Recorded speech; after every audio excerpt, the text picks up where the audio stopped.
AQ Official is a fashion and lifestyle creator who started his journey in lockdown and has since grown his audience to 1.5 million followers across TikTok and Instagram. AQ uses his platform to express his creativity through outfit challenges, OOTDs, mixing traditional dress with modern day looks, and his most recent venture as a fashion designer for his clothing line, Rue. In this episode of Creator Behind the Influence, we sit down with AQ to discuss the way brands should be more inclusive for all faiths and cultures, the misconception that creators are extroverts, and discover why AQ Official had to walk in barefoot. Hello and welcome to Creator Behind the Influence, Digital Voices podcast, where we sit down with some of the world's top content creators to ask them about their journeys and insights on the industry. This should be really useful whether you're an aspiring creator yourself or if you're a marketer and looking to understand the creator economy. Please consider subscribing to our channel. All right, let's go.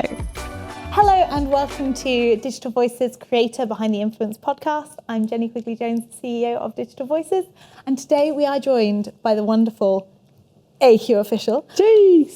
I'm here. So Abdulkader or you AQ? pronounced that perfectly. Yes, Do you know, a lot of people struggle with that. Try. And that actually surprised me. There you go. Yeah. Oh my God. Last test number one. Yeah, you actually didn't pronounced fuck that. up his name. No, that was spot on. Appreciate that. See, I didn't. No, you took me out of surprise now. That was so the reaction. I'm fully shocked. But I'm fully shocked to have you on here. Oh, thank you for having me. 1.5 million followers. That's crazy. Like that. You got 1.4 on TikTok. Yeah. 100k on Insta, right? Yeah. Like a few thousand on YouTube. See, you're making me sweat now. And this is first ever podcast. Yeah, this is my first ever. I was always afraid, scared of going on podcasts because I don't know. That's that whole concept of it's just, I got a very what's the word?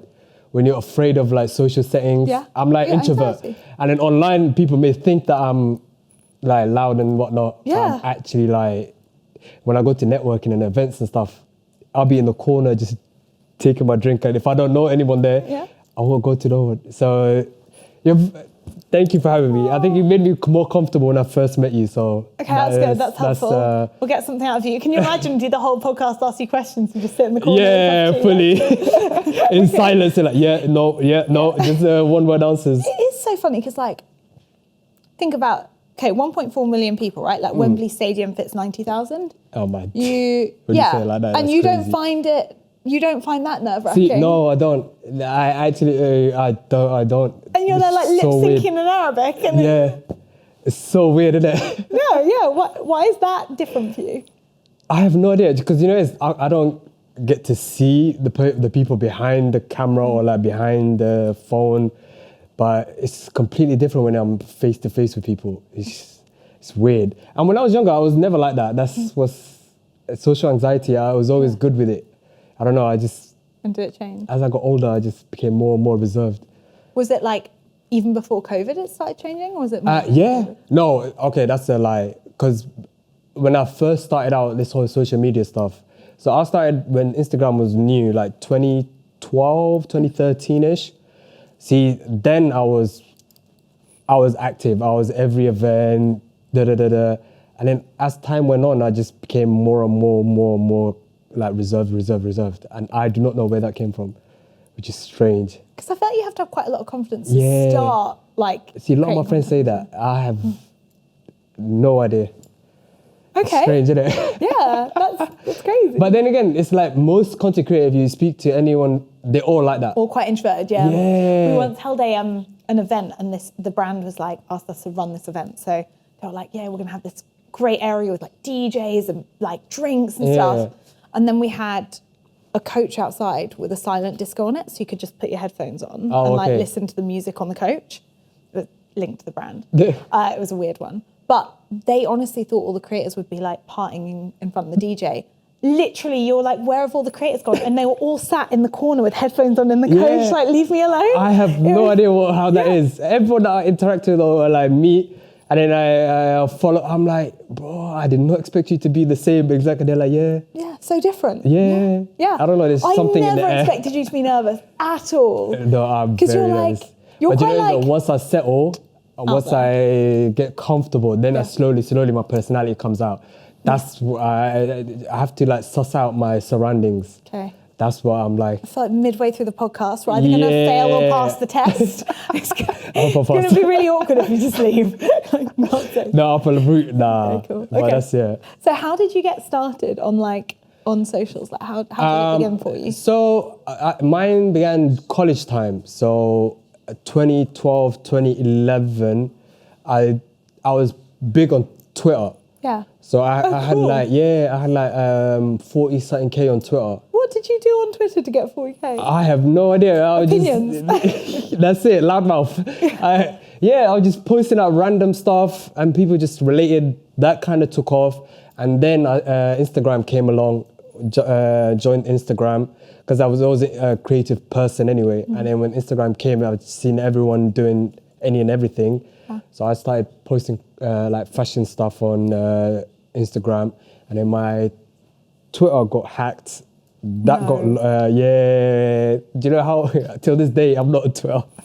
Serious? I'm like traumatized. I have an back. account, but I barely go on it.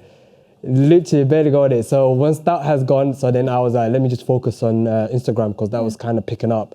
So I started posting on Instagram, pushing that, and then everything else kind of went. So what were you doing on Twitter? Were you sharing anything linked to fashion on Twitter? No, that's the thing. The Twitter was mostly like my opinion and like funny stuff and like relatable kind of tweets. It was more of that. I didn't tap into my fashion stuff until Instagram came along. Yeah. It's so interesting because also like you do a lot of fashion stuff on TikTok, but you also do everything else. Yeah. Do you know, it's because on the whole thing on TikTok was so funny. I had an account when it used to be called Vine. Musically. It's okay. It's okay. Vine is different. That's fine. Yeah. So I've tried Vine, but that never worked out. But so I had an account and it was Musically, and then I didn't even know about it. I just left it where I had like 5 followers. Left it, and then the whole lockdown began, the COVID. So I was like, okay, let me re-download it. I've seen everyone reposting it, saying, oh my God, TikTok's this, TikTok's that. We had nothing but time. So re-downloaded it, and then trying to set up an account, it said, oh, I already have an account. I was like, oh, okay. Logged in, and then boom, it was the same account. I was like, oh, okay. How many followers did you start with? 5. Okay. And this was in March 2020. I remember like 23rd of March. So I like, a week went on, so I done like 1 or 2, and then that sound, I'm bored in the house, that came. So I done that, and then overnight it just went crazy. Really? The next time I woke up with like 20K, I was like, what the hell?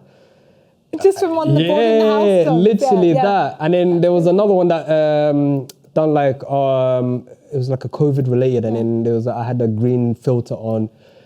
That kind of pushed my account to like 100. So I was like, so within the space of 2 months, it was like 100K. That's so funny. Yeah. And you'd never shown that side of your personality No, before? I never done any Because it does type of feel thing. like there's a lot of different avenues that you go down on TikTok. Oh, yeah. I looked at it and was like, he's half like fashion, it's half like get ready with your fifth dance. Yeah, and I was like, any and what is everything. this? Anything that to show my creativity, I'm all for it. And what did you do before you did social full time? I was at uni, done business and marketing degree. Cool. I only went uni because my mom kind of pressured me to go because I was the oldest, and they're like, you need to set an example. I did not want to go uni. I'm like, uni is waste of money. It is a waste. I'm in like 40-something grand debt for no reason. Oh yeah, you the one. You were that year. You were the first year of 9 grand, weren't you? Yeah, exactly. Pricey. Yeah, it got spenny. Like I would say, if you go to uni, it should be more like if you want to do doctor or lawyer, that type. But I went uni anyway, just to keep my mom happy. Done my whole degree, didn't use it, and then I started done little jobs here and there, and then I slowly drifted in becoming content creator to it. Cool. So you just done random jobs before, nothing linked to fashion, nothing linked to. No, No, I tell a lie. I attempted to become a model. Oh, I saw this. Yeah. Yeah. Yeah. You were saying they made you walk barefoot. Oh my Yeah, God, wait,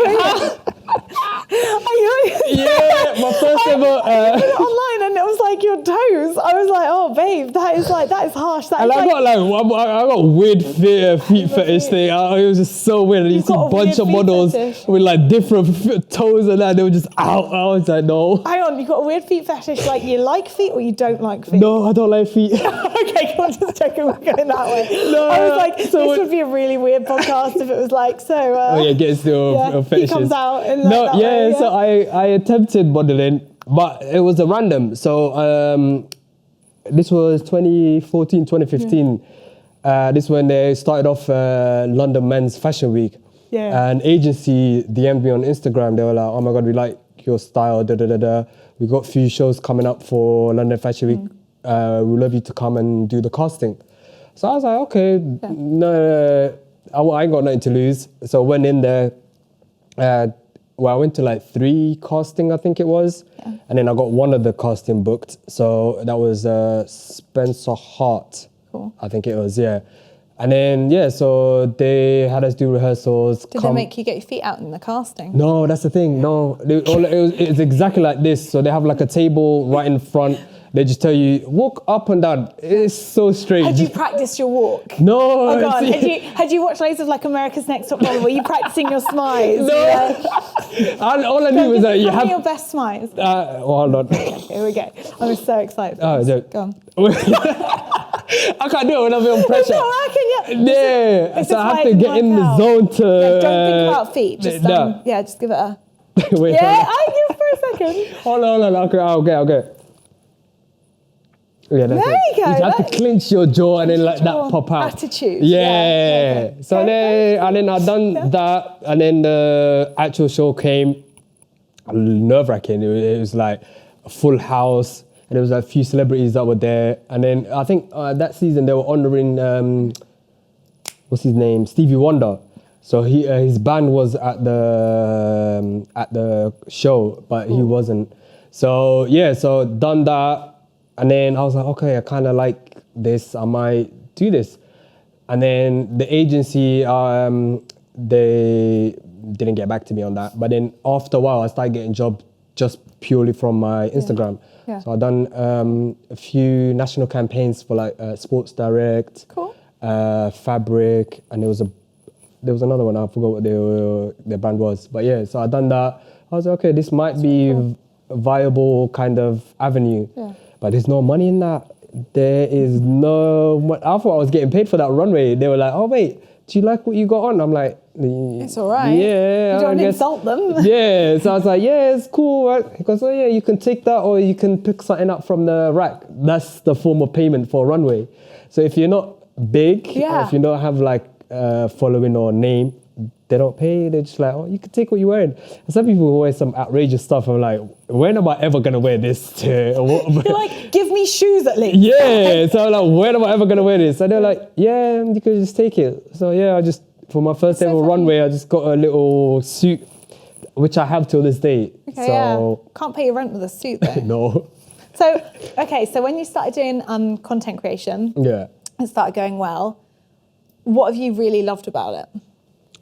I like the process. So I like the process of making the content, editing the content, and putting it out there. I think that's the best part. I hate the back and forth. Well, I don't hate it because I have to. The beginning, I was managing myself. Yeah. So I never had no management. So I used to do the emails, the back and forth, negotiation.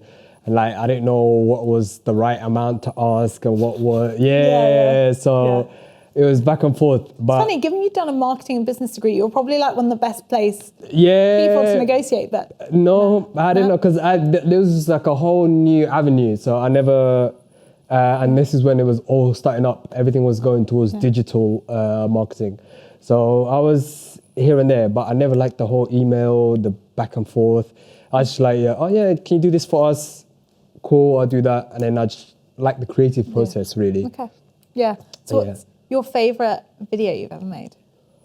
Oh, do you know when I first done my bid, and that kind of went crazy. You mean it was pink? No, this is before the pink. Yeah. So the pink, I done it like, I think it was the second lockdown or the third lockdown, I can't remember.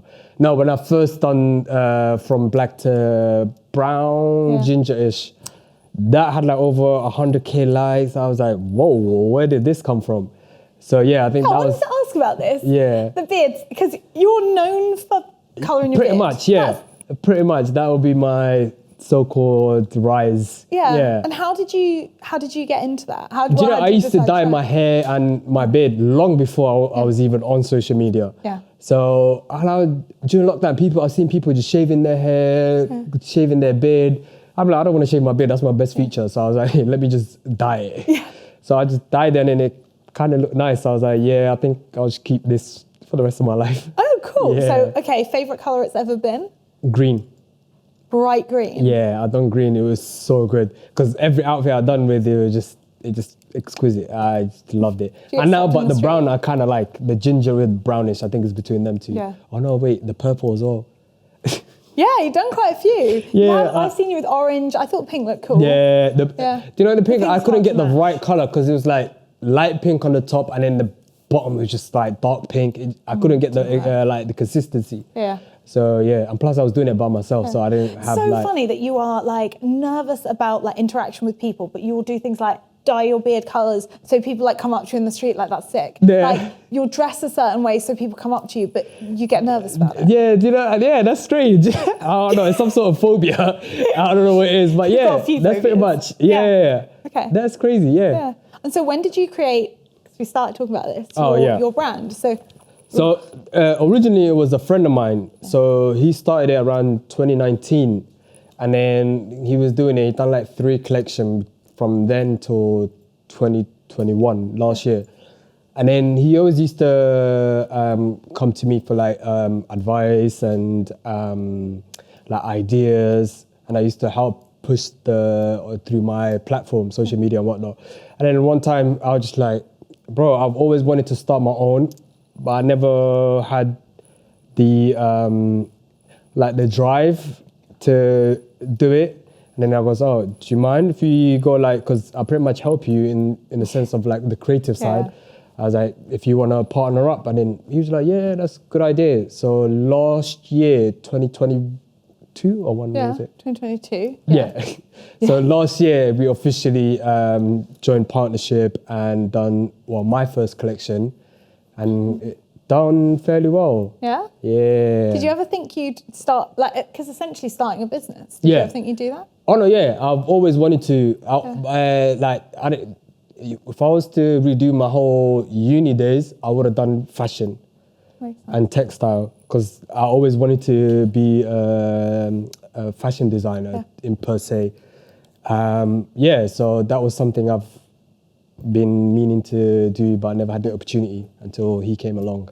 That's so cool. And Yeah. it's nice he'd also done a lot of the logistics issue and like setting up. So you didn't have so to, he takes care of all of that. So Yeah. he does all the paper trail, the emails, the manufacturing, and then I just do the designs and the social aspects and the shooting and yeah.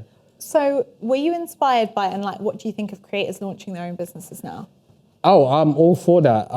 But I hated like when I first launched. Well, when I done the collection last year, I hated the tag of merchandise. I'm like, this is not a merchandise. This has nothing to do with, because merchandise is, some people just do it for the sake of money grab. It's like Merch used to be like you get a really bad quality T-shirt and you for put something on extortion. it and you charge your audience like 30 quid for a T-shirt that is like pretty much, not great. Yeah. But I feel like creative brands, it's different. Like Chamberlain Coffee and like, there's quite a Feastables, Mr. Beast. There's quite a few brands that seem to be founded by creators where the product's actually not like linked quality. to that creator. Yeah, exactly. Yeah. Like for that, I'm all for that. And I love supporting that type of stuff anyway. So yeah, so that's what I wanted to, because I want to do this for the rest of my life. So if even like the social media, the stuff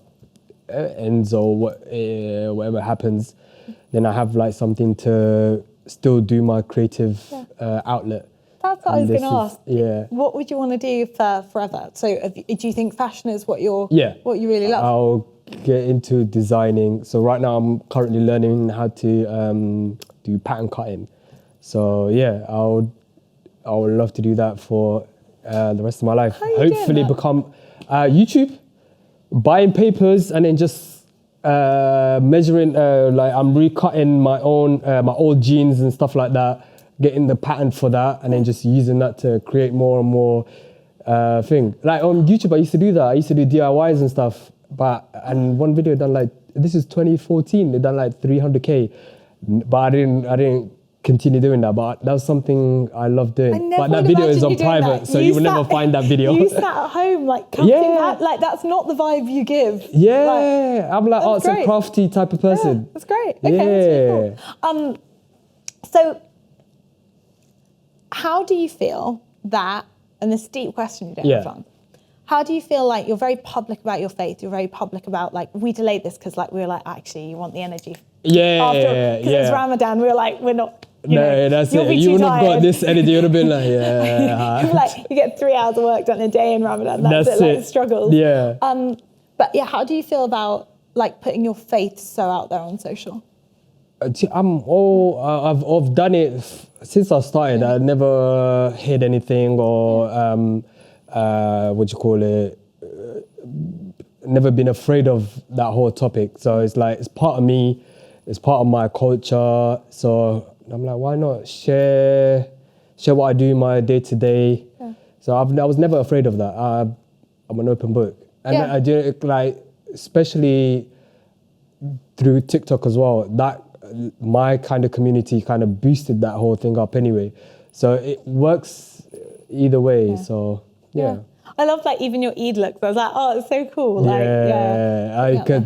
every year I just get dozens of DMs. Oh my God, what are we wearing for this Eid? I'm like, huh? So I've done a shoot with one of my friends, Take More Photos. They have a studio. So they're like, oh, we're doing a Eid shoot for the Eid issue for this year. They're like, do you want to be part of it? I was like, oh yeah, why not? So that kind of post and it kind of done well on social. So yeah. It's really cool. Yeah. So were there any great like Eid campaigns or like Ramadan campaigns this year? Because I think it's something that people talk a lot about Black History Month, or they talk a lot about Pride. Yeah. But then when it comes to talking about like Ramadan and Eid and that being in like marketing discourse and in terms of like inclusion, it goes a bit quieter. Yeah, but now they slowly started doing that. I've seen few places that are doing Eid collection, like H&M done a modest Eid drop at the beginning of Ramadan. And then there's few people that did it by, I don't know if you've seen the PLT, the Eid stuff, it was just a bit... Was it not? There was nothing modest about what they done. Yeah, so there's people that are doing it right and people that are questionable. But yeah, I think slowly you're like long sleeve but see-through. Yeah, it was exactly like that. It was like it did not work out. Was there a lot of criticism? Oh yeah, I've seen a lot of stuff on my For You page on TikTok. It's like and plus it's I think it's run by Muslims. It is, quite family, which is a bit strange. Like it's not. You should know better. Questionable. But nah, there's there used to be though a few years ago, especially a lot of the skincare companies, because I've done a few work with see, I'm bad with names, but yeah, there used to be quite a fair amount of skincare companies that used to do Eid stuff, but now the retailers are getting into the flow, which is nice. It's like a bit more representation, really, innit? Did you get any Eid Ramadan brand deals this year? Wait, did I? Oh no, yes, Wellness. I don't know if you know the vitamin. Yeah.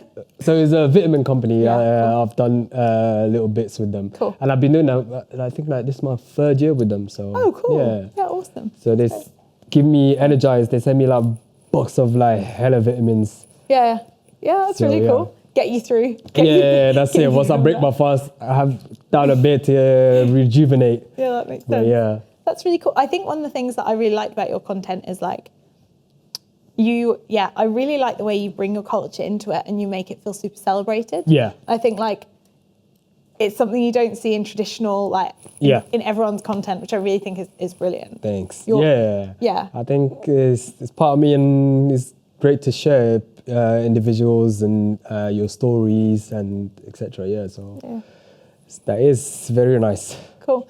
Is there anything you think brands could do better in terms of like working with Muslim creators?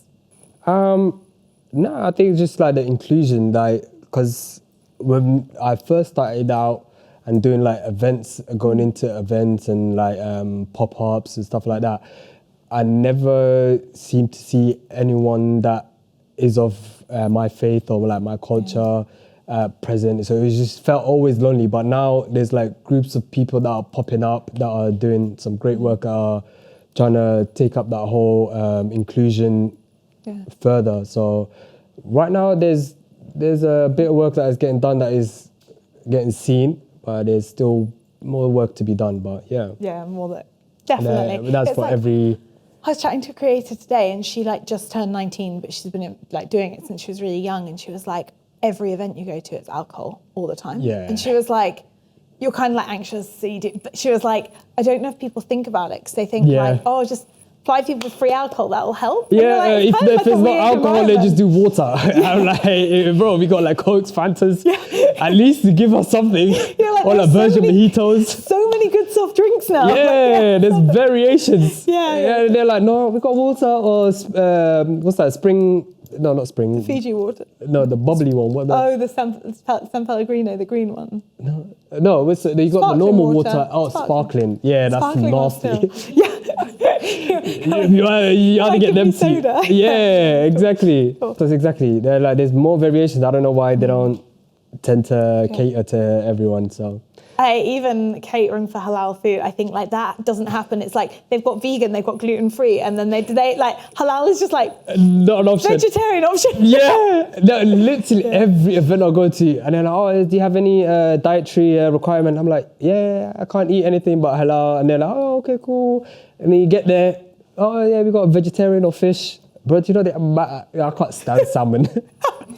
The amount of brand launches that I've gone to, and they're just like salmon with potatoes, salmon with potatoes. I don't even change it about. It's just like you either get salmon or potatoes, or you just get salmon with like few salads on the side. Okay, you heard it here first. Stop serving him salmon. Stop it. I'm sick of salmon. This one, I'd rather take vegan food. It's discrimination. Fully. So, do you have a purpose with your content? Do you ever think about it that way? See, someone else asked me that the other day. I didn't have an answer for them. At first I didn't. Now I do, in a sense of like, I'm all for like the sustainability now, and I never was. I used to always like, whenever a brand reaches out, oh my God, we want to gift you this, and they're like, oh yeah, let me take it.